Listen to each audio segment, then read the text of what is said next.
ঈদের নামাজ পড়ে বেরিয়ে গিয়েছিলাম সমুদ্র যাওয়ার উদ্দেশ্যে। তো হে গাইস, এটা আমার 11 নম্বর মিনি ব্লগ। আজকের দিনটাও তোমাদের সাথে শেয়ার করলাম। বাসে করে চলে এসেছিলাম সমুদ্র যাওয়ার উদ্দেশ্যে। আর এখানে বাস থেকে নেমে সোজা এন্ট্রি নিচ্ছিলাম সমুদ্রের ধারে। এখানে চলে গিয়েছিল টিকিট কাউন্টারে টিকিট কাটতে। আর ফাইনালি এন্ট্রি নিলাম পার্কের ভিতর। আর তোমরা শুধু একবার ভিউটা দেখো, জাস্ট ওয়াও। আর এরকম একটা ভিউ এসে সবাই তো ফটো তুলতেই ব্যস্ত, বাট আমাকে তো ভিডিও বানাতে হবে, তাই আমি তোমাদের জন্য ভিডিও বানাতে ব্যস্ত। সেই লোকেশন থেকে এসে আরো একটা সুন্দর লোকেশনে চলে এসেছিলাম।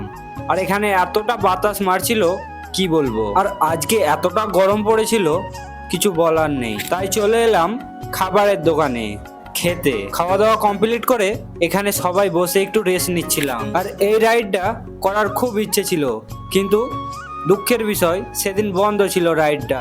আর কে কে করেছো সেটা কমেন্ট বক্সে জানাও। তারপরে সাপ দেখে চলে এলাম গোসল করতে, তাই সবাই এখানে ড্রেস চেঞ্জ করছিল। ড্রেস চেঞ্জ করে নেমে পড়লাম গোসল করতে। অনেকক্ষণ গোসল করার পর ফাইনালি চলে যাচ্ছি এখন বাসায়। আজকের মিনি ব্লগটা এই পর্যন্তই। দেখা হচ্ছে নেক্সট ব্লগে।